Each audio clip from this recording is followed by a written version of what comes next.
Hello students, welcome back in goodwill Educare. क्या हाल चाल है बच्चे, कैसे हैं आप लोग? कैसा चल रहा है आप लोग का पढ़ाई लिखाई? अच्छा चल रहा है? ओके। तो स्टूडेंट्स, जैसा कि आप पिछले कई दिनों से लगातार वेट कर रहे थे क्लास 11th अकाउंटेंसी का मोस्ट इंपॉर्टेंट चैप्टर का, वो है फाइनेंशियल स्टेटमेंट। और आज मैं फाइनेंशियल स्टेटमेंट आपको पढ़ाने जा रहा हूं। फाइनेंशियल स्टेटमेंट्स का आज फर्स्ट क्लास है और आज के क्लास में मैं एकदम बेसिक से सब कुछ डिटेल में पढ़ाऊंगा। मेरा वीडियो थोड़ा सा लेंदी होता है, लेकिन उन बच्चों के लिए बहुत सही है जिनका सपना है सीए बनने का और सीयूटी क्रैक करने का। उन बच्चों के लिए हमारा वीडियो सबसे सही है, और जिन बच्चों का मकसद केवल पास करना होता है उनके लिए वन शॉट वीडियो होता है।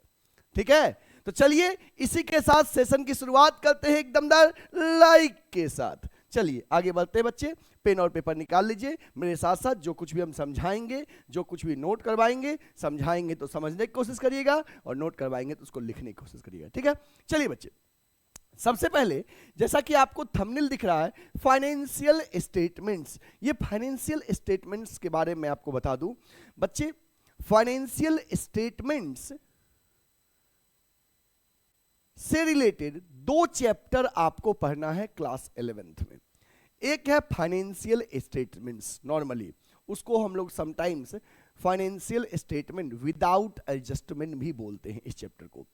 और इसके जस्ट नेक्स्ट चैप्टर एक है आपका फाइनेंशियल स्टेटमेंट्स विथ एडजस्टमेंट। ठीक है, तो ये दोनों ही चैप्टर आपको बच्चे बहुत इंपॉर्टेंट है, अच्छे से पढ़िएगा। इसका एक दो रीजन बताता हूं। एक तो क्लास 11th के एनुअल एग्जाम में 80 मार्क्स का जो पेपर होगा आपका, उसमें से 20 मार्क्स कवर करेगा फाइनेंशियल स्टेटमेंट्स। 20 नंबर के क्वेश्चन फाइनेंशियल स्टेटमेंट से आएगा। पहला पॉइंट इसलिए इंपॉर्टेंट से पड़ेगा, 1/4 है ना। दूसरी बात कि क्लास 12th का जब आप अकाउंट्स पढ़ेंगे तो क्लास 12th के अकाउंट्स के जितने भी चैप्टर आपको पार्टनरशिप वाले बुक में रहेंगे, that is fundamentals of partnership, change in PSR, admission, retirement, dissolution, वो पूरा बुक ही पार्टनरशिप का जो रहेगा वो जस्ट सिमिलर रहेगा जैसे आप फाइनेंशियल स्टेटमेंट अभी पढ़ने जा रहे हैं, सेम इसी की तरह।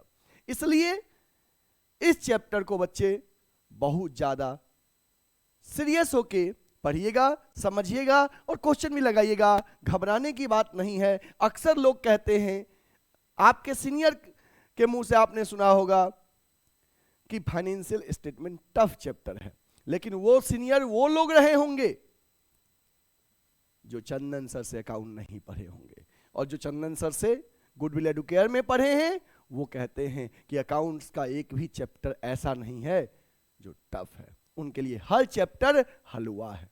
ठीक है, तो चलिए शुरुआत करते हैं। ठीक है, फाइनेंशियल स्टेटमेंट्स के बारे में देखो बच्चे, आज के क्लास में फाइनेंशियल स्टेटमेंट्स में हम लोग कौन कौन सा टॉपिक डिस्कस करेंगे इसके बारे में बता दूं। सबसे पहले हम लोग डिस्कस करेंगे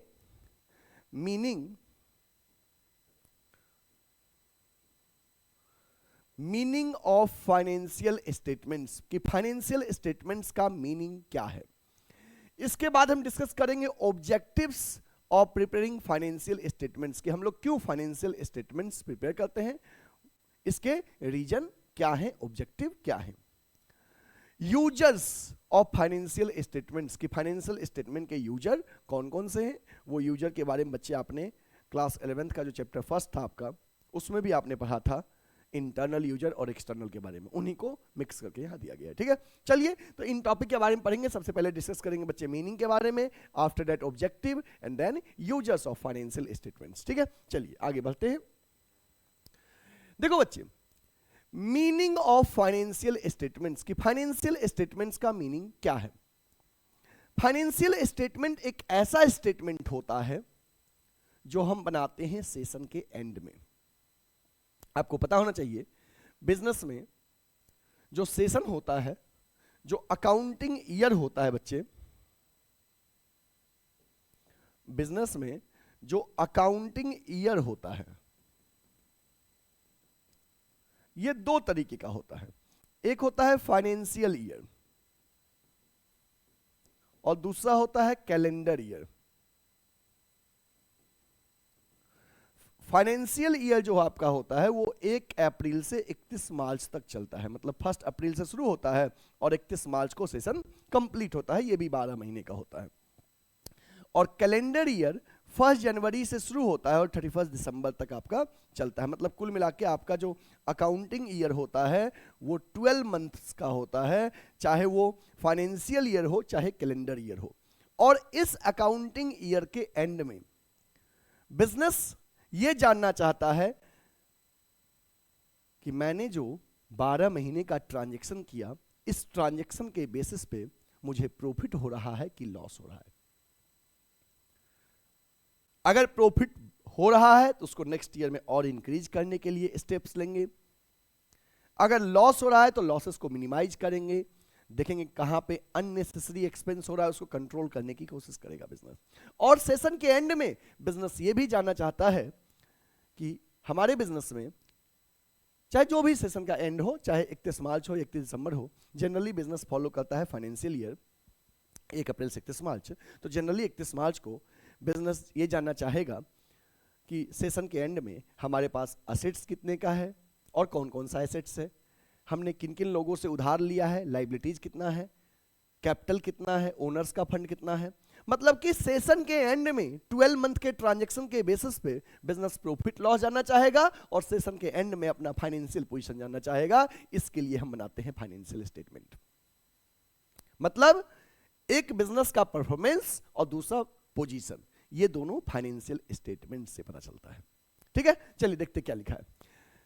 लिखा है financial statements refers to such statements which report the profitability and financial position of the business at the end of accounting period। जो accounting year होता है बच्चे, accounting period होता है वो 12 मंथ का होता है।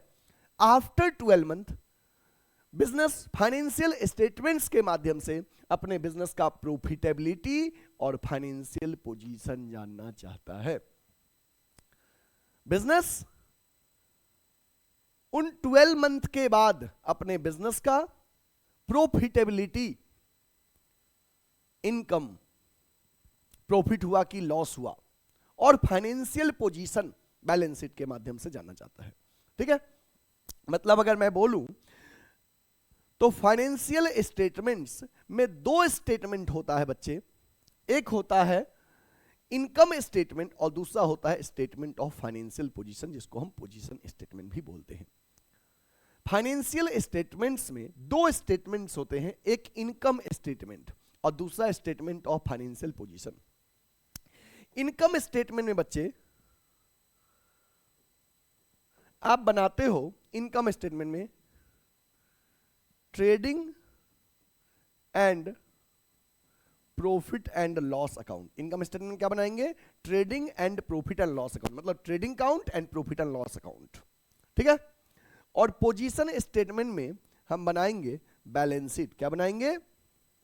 Balance sheet. याद होगा आपको कि आपने अकाउंटिंग इक्वेशन पढ़ा था, जो पहला न्यूमेरिकल चैप्टर था क्लास 11th में, तो फाइनल इक्वेशन के बेसिस पे आप बैलेंस शीट बना रहे थे ना, कि फाइनल इक्वेशन के बेसिस पे हमारे पास असेट्स कितना है, लायबिलिटीज कितना है, कैपिटल कितना है, तो वैसा ही सेम बैलेंस शीट। ठीक है, तो बच्चे फाइनेंशियल स्टेटमेंट्स बिजनेस का प्रॉफिटेबिलिटी बताता है और फाइनेंशियल पोजीशन बताता है।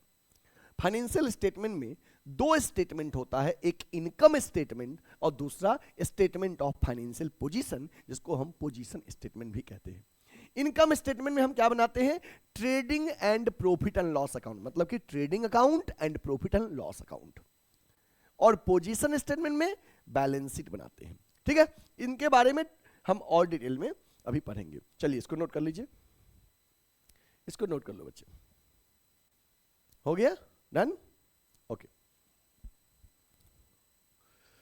अब है बच्चे आपका कि financial statements also called final account. Financial statements को हम फाइनल अकाउंट भी कहते हैं। क्यों फाइनेंशियल स्टेटमेंट को फाइनल अकाउंट कहते हैं? क्योंकि फाइनेंशियल स्टेटमेंट्स हम सेशन के एंड में बनाते हैं। जो हम आपको अकाउंटिंग प्रोसीजर बताए थे, याद है? अकाउंटिंग प्रोसीजर हम बताए थे, जिसमें क्या था, याद होगा आपको, शुरुआत में आपने पढ़ा था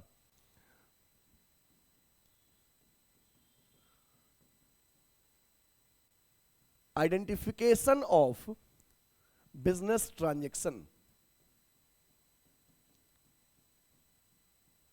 आइडेंटिफिकेशन ऑफ बिजनेस ट्रांजैक्शन, सबसे पहले आपने क्या किया? ट्रांजैक्शन को आइडेंटिफाई किया। फिर आफ्टर दैट क्या किया आपने नेक्स्ट स्टेप में? Measuring in terms of money. Business transaction को आइडेंटिफाई किए, मनी के टर्म में मेजर किए। फिर क्या किए? रिकॉर्डिंग इन जर्नल और सब्सिडरी बुक। कि आफ्टर दैट आपने उन ट्रांजैक्शन को क्या किया? रिकॉर्ड किया। कहां पे? या तो जर्नल में रिकॉर्ड किया या तो सब्सिडरी बुक्स में रिकॉर्ड किया। मतलब आपने बिजनेस ट्रांजैक्शन को आइडेंटिफाई किया, मेजर किया उन ट्रांजैक्शन को in terms of money, money के टर्म में मेजर किया, identification and measuring in terms of money, then recording that transaction in journal और सब्सिडरी बुक। आपको पता होगा छोटे बिजनेसमैन सारे ट्रांजैक्शन को जर्नल में रिकॉर्ड करते हैं, बड़े businessman maintain subsidiary book. After that हमने क्या किया? क्लासिफिकेशन का काम किया। कहां पे? लेजर में, है ना? लेजर में। लेजर के बाद हमने क्या बनाया था? ट्रायल बैलेंस बनाए थे। लेजर के बाद हमने क्या किया बच्चे? ट्रायल बैलेंस बनाया। और ट्रायल बैलेंस के बाद हमने फाइनेंशियल स्टेटमेंट बनाया। फाइनेंशियल स्टेटमेंट्स, इसी फाइनेंशियल स्टेटमेंट्स को हम लोग फाइनल अकाउंट भी कहते हैं। और इस फाइनेंशियल स्टेटमेंट में आपको दो स्टेटमेंट आता है बच्चे, एक इनकम स्टेटमेंट और दूसरा पोजीशन स्टेटमेंट। एक इनकम स्टेटमेंट और दूसरा पोजीशन स्टेटमेंट। में इनकम स्टेटमेंट में क्या आएगा? इनकम स्टेटमेंट में आएगा trading and profit and loss account, मतलब कि trading account and profit and loss account. और पोजीशन स्टेटमेंट में आएगा बैलेंस शीट। ठीक है? पोजीशन स्टेटमेंट में आएगा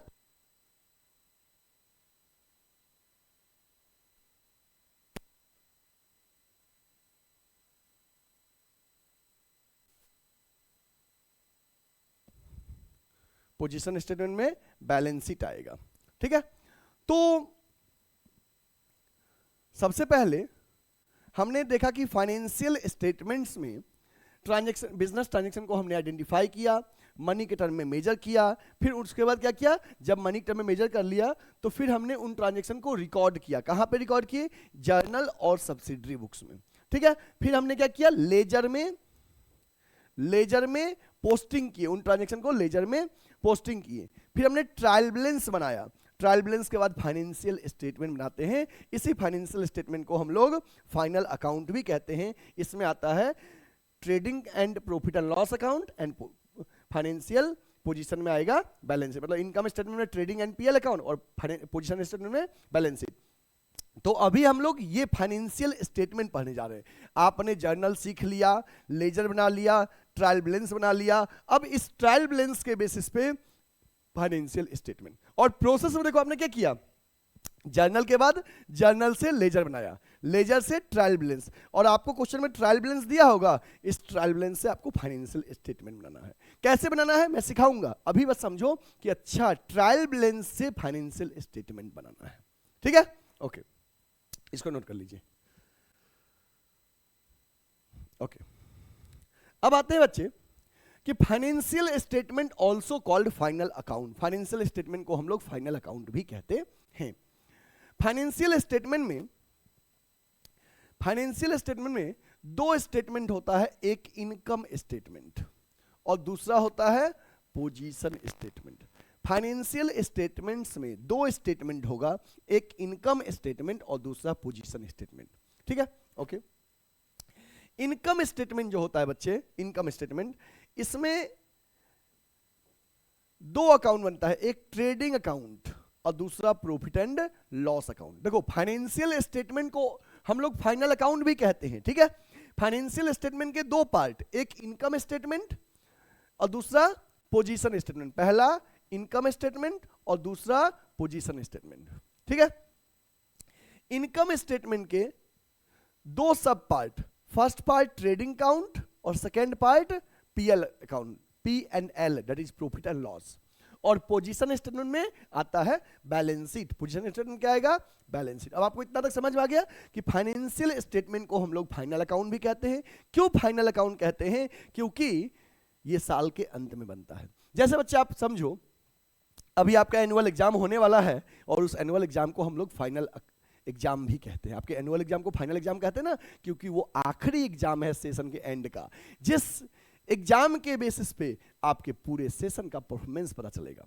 जिस एग्जाम के बेसिस पे आपके पूरे सेशन का परफॉर्मेंस पता चलेगा, उस एग्जाम को आप फाइनल एग्जाम कहते हो। ऐसे ही एक ऐसा अकाउंट जिसके बेसिस पे पूरे बिजनेस के साल भर का, बिजनेस के 12 मंथ के ट्रांजैक्शन का परफॉर्मेंस पता चलेगा कि प्रॉफिट हो रहा है कि लॉस हो रहा है, उस अकाउंट को हम लोग फाइनल अकाउंट भी कहते हैं। उस अकाउंट को हम लोग फाइनल अकाउंट भी कहते हैं।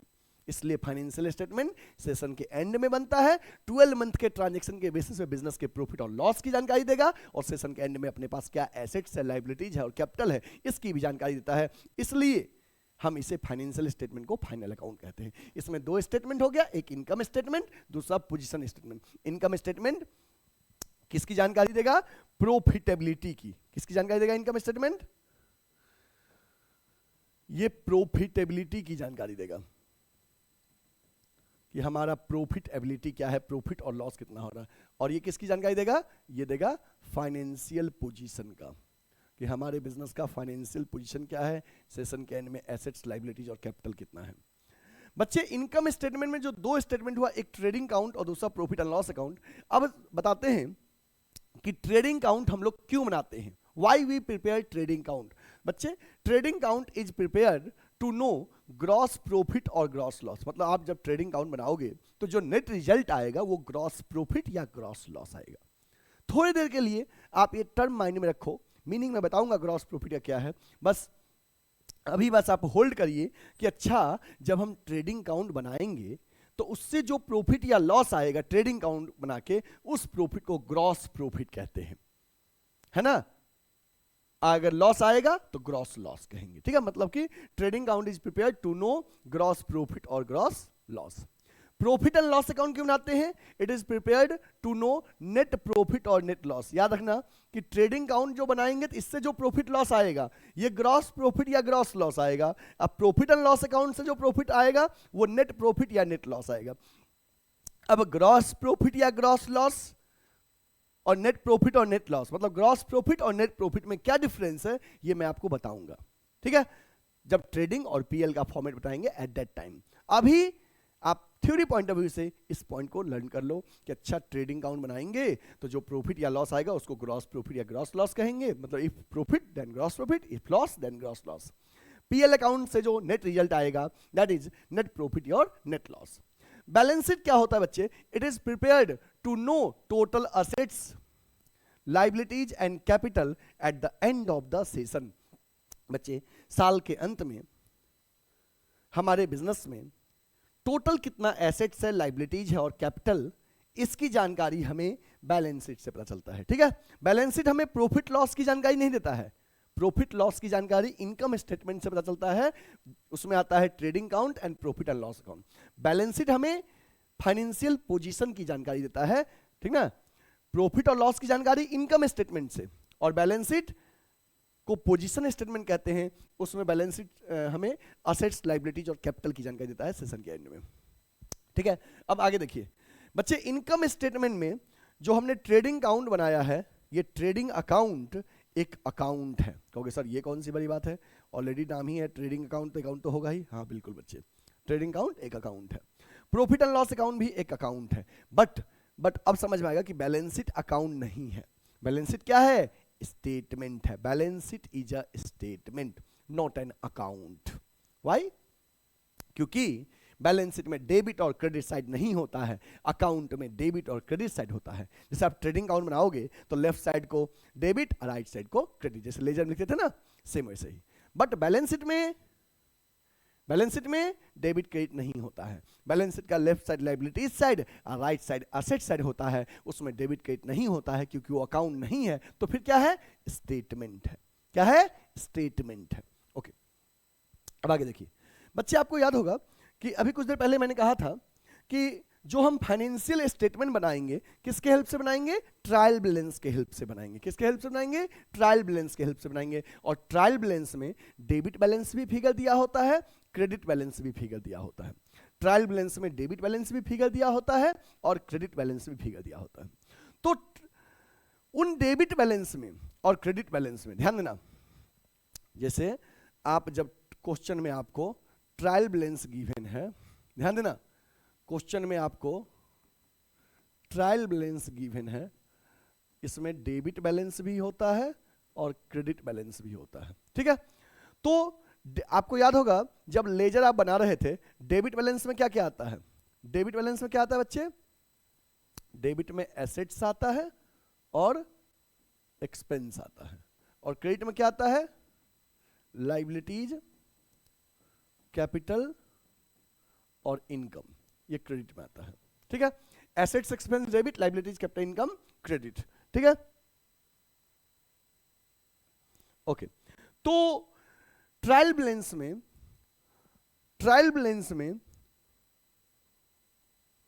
जो असेट्स है ये चला जाएगा बैलेंस शीट के असेट्स में, लायबिलिटीज और कैपिटल भी चला जाएगा बैलेंस शीट के लायबिलिटीज साइड में। ठीक है, मतलब कि ट्रायल बैलेंस में आपको समझ में आ जाएगा जो असेट्स है, जैसे कि land, building, plant, machinery, furniture, fixtures, goodwill, patent, copyright, trademark, mustard, formula, recipe, model, design, licence, franchisee, ये सब जो असेट्स है, चाहे वो टेंजिबल हो चाहे इनटेंजिबल हो, उसे बैलेंस शीट के असेट्स में लिख देना। ठीक है, जो लायबिलिटीज और कैपिटल है उसको बैलेंस शीट के लायबिलिटीज में लिख देना। अब बचा क्या बच्चे? एक्सपेंस और इनकम।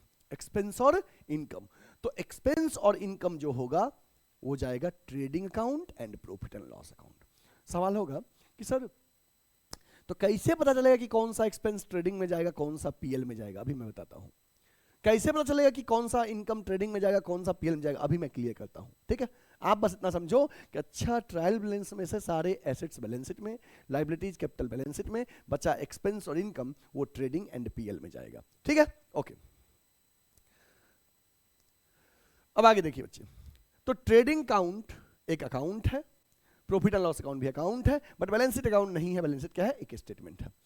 अब बच्चे जो बिजनेस में ट्रांजैक्शन को जब आप क्लासिफाई करते हो कि ये पर्सनल अकाउंट है कि रियल अकाउंट है कि नॉमिनल अकाउंट है, तो रियल में क्या आ गया? असेट्स, और जो असेट्स आया वो रियल में, पर्सनल में कैपिटल और लायबिलिटीज। तो बच्चे ट्रायल बैलेंस में से जितने भी रियल अकाउंट और पर्सनल अकाउंट है वो चला जाएगा बैलेंस शीट में। जितने भी रियल अकाउंट और पर्सनल अकाउंट है ये आ जाएगा बैलेंस शीट में। मतलब balance sheet record personal and real account item. Balance sheet record personal and real account item मतलब कि असेट्स, लायबिलिटीज एंड कैपिटल। जबकि जो ट्रेडिंग अकाउंट है it records nominal account item, profit and loss account also record nominal account item. मतलब कि हमने बताया ही already, nominal में एक्सपेंस इनकम आते हैं तो ट्रेडिंग पीएल में एक्सपेंस इनकम आएंगे, बैलेंस शीट में असेट्स, लायबिलिटीज, कैपिटल आएगा। आफ्टर दैट अब सवाल है कि जो एक्सपेंस होते हैं वो दो तरह के होते हैं। कौन कौन सा? एक डायरेक्ट एक्सपेंस और एक इनडायरेक्ट एक्सपेंस। कौन कौन सा एक्सपेंस होता है? एक डायरेक्ट एक्सपेंस, एक इनडायरेक्ट एक्सपेंस। डायरेक्ट एक्सपेंस क्या होता है समझो, रॉ मटेरियल खरीदने से लेके गुड्स के फिनिश प्रोडक्ट में कन्वर्जन तक जो खर्चा होगा वो डायरेक्ट एक्सपेंस है। जैसे आपने रॉ मटेरियल खरीदा, जैसे मान लो आप एक बिजनेस कर रहे हो, आप मैन्युफैक्चर कर रहे हो गुड्स, आपने रॉ मटेरियल खरीद के फैक्ट्री में लाया, उस रॉ मटेरियल खरीदते उसके लिए क्या वर्ड यूज करते हैं? परचेजेज। लाने में भाड़ा दिए, कैरेज। लाने में भाड़ा दिए उसको क्या बोलते हैं? कैरेज। ठीक है, इसके बाद गुड्स खरीद के लाए, परचेजेज, लाने में भाड़ा दिए, कैरेज। फिर उसके प्रोडक्शन में जितने भी एक्सपेंस होगा, जैसे फैक्ट्री में प्रोडक्ट जो वर्कर है उस गुड्स को बनाएगा, उसको वेजेस देंगे, फैक्ट्री का रेंट पे करेंगे, फैक्ट्री का इलेक्ट्रिसिटी बिल पे करेंगे, मतलब जितने भी एक्सपेंस होगा रॉ मटेरियल खरीदने से लेके गुड्स के फिनिश प्रोडक्ट में कन्वर्जन तक, वो सब डायरेक्ट एक्सपेंस होता है। और जो डायरेक्ट एक्सपेंस होगा वो ट्रेडिंग अकाउंट में जाएगा। डायरेक्ट एक्सपेंस किस में जाएगा? ट्रेडिंग अकाउंट में, इसलिए हमने लिखा ट्रेडिंग अकाउंट में डायरेक्ट एक्सपेंस रिकॉर्डेड। अब जब गुड्स फिनिश प्रोडक्ट में कन्वर्ट हो गया, अब उसको बेचने के लिए फैक्ट्री से शोरूम जाना है, तो उस समय जो भाड़ा देंगे फैक्ट्री से शोरूम जाते वक्त, कैरेज आउटवर्ड, ठीक है, फैक्ट्री से शोरूम जाते वक्त जो भाड़ा देंगे दैट इज कैरेज आउटवर्ड। इसके बाद जो एडवर्टीजमेंट करेंगे गुड्स बेचने के लिए, शोरूम का रेंट, शोरूम का इलेक्ट्रिसिटी बिल, वहां के स्टाफ का salary, all that expense are indirect expense. याद रखना, प्रोडक्शन तक का expense direct, and that direct expense is recorded in trading account, and after production till sale and after sale expense are indirect and indirect expenses are recorded in PL account, profit and loss account। ठीक है, तो इस chart को आप बना लो, बहुत अच्छे से मैंने बनाया है, समझ में भी आ जाएगा। एक बार बता रहा हूं, रिकॉल कर दे रहा हूं, फाइनेंशियल स्टेटमेंट को फाइनल अकाउंट भी कहते हैं। फाइनेंशियल स्टेटमेंट दो statement, income statement, position statement. Income statement बनेगा trading account, PL account. Position statement में बैलेंस शीट। ट्रेडिंग अकाउंट क्या बना के क्या पता चलता है? ग्रॉस प्रॉफिट या gross loss. Profit and loss account से नेट प्रॉफिट या नेट लॉस। बैलेंस शीट से टोटल एसेट्स, लायबिलिटीज और capital at the end of the year. Trading account एक अकाउंट है, ट्रेडिंग अकाउंट एक अकाउंट है, प्रॉफिट एंड लॉस अकाउंट भी एक अकाउंट है, बट बैलेंस शीट एक स्टेटमेंट है, बैलेंस शीट अकाउंट नहीं है। बच्चे ट्रेडिंग अकाउंट कैसा आइटम को रिकॉर्ड करता है? नॉमिनल अकाउंट आइटम को। PL अकाउंट भी नॉमिनल अकाउंट आइटम को, और balance sheet personal and real account item को। Trading account direct expense record करता है, PL account indirect expense. Direct expense बता दिए, रॉ मटेरियल खरीदने से लेके गुड्स के प्रोडक्शन तक का खर्चा डायरेक्ट एक्सपेंस है। जब गुड्स फिनिश प्रोडक्ट में कन्वर्ट हो गया, उसको बेचने में जो खर्चा लगेगा वो इनडायरेक्ट एक्सपेंस है, ठीक है। और डायरेक्ट वाला ट्रेडिंग में, इनडायरेक्ट वाला PL में। इसको नोट कर लो बच्चे, आप प्लीज नोट इट, इसको नोट कर लो बच्चे। Done, okay. नेक्स्ट, अब आगे है ऑब्जेक्टिव्स ऑफ फाइनेंशियल स्टेटमेंट्स, कि हम जब फाइनेंशियल स्टेटमेंट बनाते हैं, देखो कोई भी काम लाइफ में करोगे उसका एक उद्देश्य होता है, ऑब्जेक्टिव होता है। आप पढ़ाई कर रहे हो, इसका भी एक उद्देश्य है। क्यों पढ़ रहे हो? कहोगे सर जॉब पाने के लिए। जॉब क्यों पाना है? जीने के लिए पैसे चाहिए, जॉब करेंगे तो पैसे आएंगे। तो मतलब पढ़ाई कर रहे हो, किसी का उद्देश्य है CA बनना, किसी का उद्देश्य है MBA करना, कॉर्पोरेट में काम करना, किसी का उद्देश्य है बैंक PO बनना, किसी का उद्देश्य हो सकता है कि चंदन सर की तरह पढ़ाना है। मतलब हर पर्सन का अलग अलग एम हो सकता है, ऑब्जेक्टिव्स हो सकता है। तो आपके वर्क करने के पीछे एक ऑब्जेक्टिव है। ऐसे ही हम फाइनेंशियल स्टेटमेंट जो बना रहे हैं, इसके पीछे भी एक ऑब्जेक्टिव है, उद्देश्य है। वो क्या है सुनिए। Objectives of preparing financial statement, पहला है, first one is to present true and fair view of financial performance. To present true and fair view of financial performance, की फाइनेंशियल परफॉर्मेंस को रिप्रेजेंट करना। और फाइनेंशियल स्टेटमेंट परफॉर्मेंस में क्या होता है? Profit and loss of the business. मतलब कि to present true and fair view of financial performance of the business, business का फाइनेंशियल परफॉर्मेंस को सही सही प्रेजेंट करना। और परफॉर्मेंस में क्या आएगा? प्रॉफिट या लॉस। और दूसरा है to present true and fair view of financial position.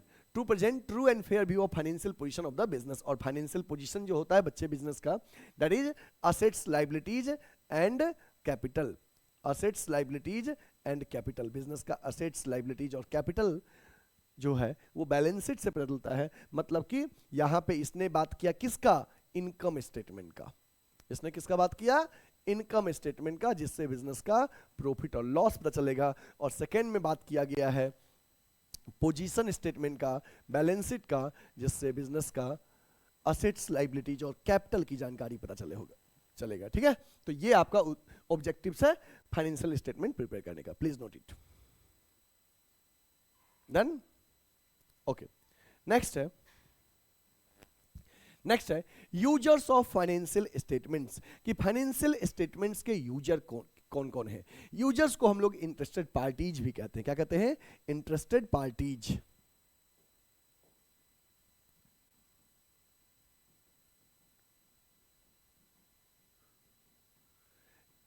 Interested parties of financial statement की, फाइनेंशियल स्टेटमेंट के इंटरेस्टेड पार्टीज कौन कौन है? लिसन, इसमें पहला है मैनेजमेंट। मैनेजमेंट बच्चे, जो बिजनेस का जो सक्सेस है वो डिपेंड करता है मैनेजमेंट पे।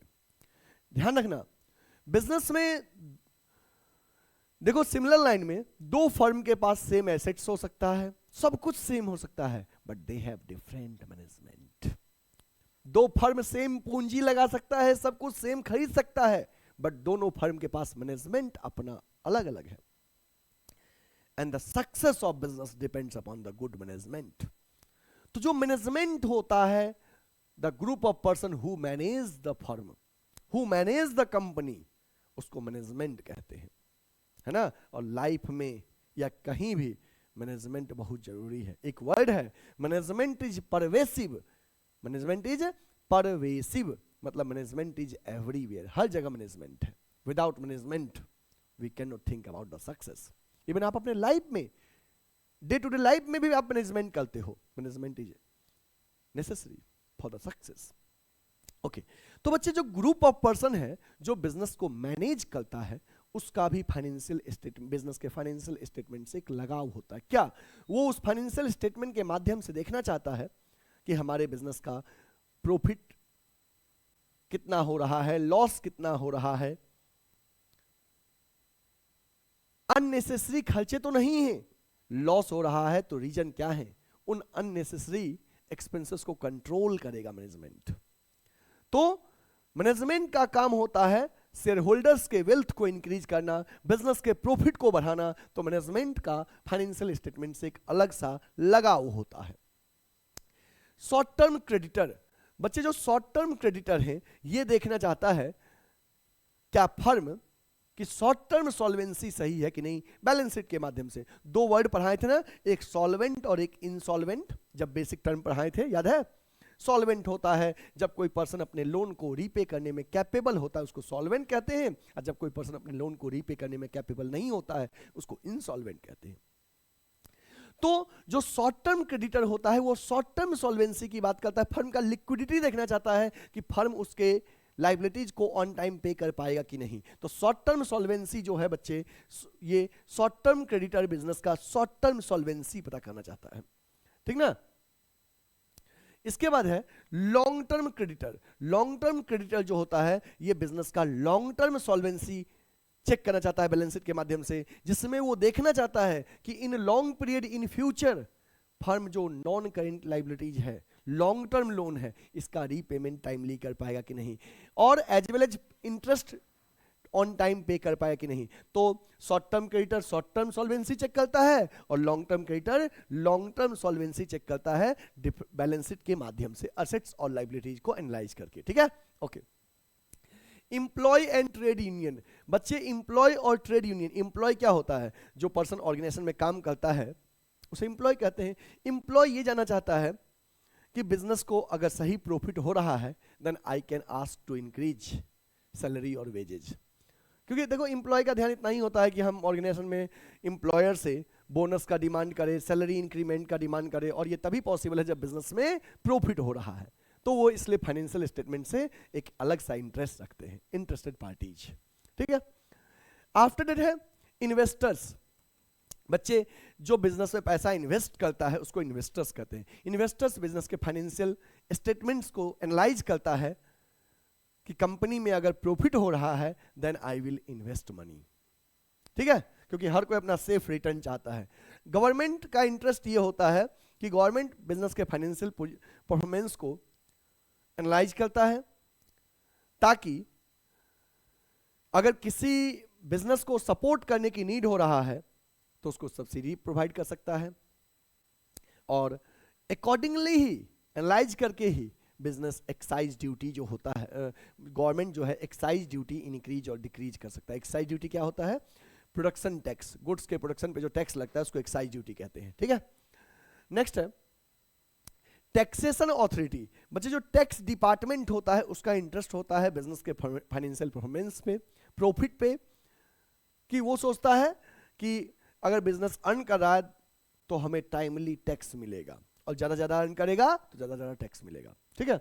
और अदर यूजर्स भी होते हैं, जैसे रिसर्चर्स होते हैं, कंज्यूमर्स होते हैं, these are the interested parties of financial statement. इन सब का अलग अलग बिजनेस में इंटरेस्ट होता है, प्लीज नोट इट, इसको नोट कर लो लाइन से, कौन कौन सा इंटरेस्टेड पार्टीज है बिजनेस के फाइनेंशियल स्टेटमेंट के, प्लीज नोट इट। हो गया, डन, ओके। अब बच्चे नेक्स्ट क्लास में हम वन बाय वन जो अभी हमने पढ़ा कि फाइनेंशियल स्टेटमेंट में दो स्टेटमेंट होगा, इनकम स्टेटमेंट और पोजीशन स्टेटमेंट। तो नेक्स्ट क्लास में हम पढ़ेंगे इनकम स्टेटमेंट के फर्स्ट पार्ट ट्रेडिंग अकाउंट के बारे में, कि ट्रेडिंग अकाउंट क्या होता है। फिर आफ्टर दैट पढ़ेंगे हम प्रॉफिट एंड लॉस अकाउंट के बारे में, आफ्टर दैट बैलेंस शीट के बारे में, एंड लास्ट में हम तीनों पे बेस्ड फुल फ्लेज क्वेश्चन करेंगे, ठीक है, ओके, ठीक ना। इतना आज की क्लास का रहा थ्योरी कॉन्सेप्ट। अब ऐसे स्टूडेंट्स जो हमसे ऑफलाइन पढ़ना चाहते हैं, वो हमारा जो ऑफलाइन सेंटर वाराणसी में लंका पे चलता है, आप हमारे ऑफलाइन सेंटर को ज्वाइन कर सकते हैं। हमारे ऑफलाइन क्लासेस में 11th एंड 12th कॉमर्स का पढ़ाई होता है, CUET का प्रिपरेशन होता है, BHU, DU और AU के लिए, कॉमर्स से रिलेटेड कोर्सेस में BCom, MCom, BBA के लिए BCom first second third year का सेमेस्टर क्लासेस चलता है, एज वेल एज CA और CS का फाउंडेशन क्लासेस भी अवेलेबल है। जिन बच्चे को इन कोर्सेस में इनरोल करना है, आप स्क्रीन पे दिए नंबर पे हमें कॉल या व्हाट्सएप कर सकते हैं, या हमारा जो ऑफलाइन सेंटर का एड्रेस है आप विजिट कर सकते हैं। गूगल पे, गूगल मैप पे, यूट्यूब पे, कहीं पर सर्च करिए गुडविल एडुकेयर, हर जगह अवेलेबल है, इवन प्ले स्टोर पे भी।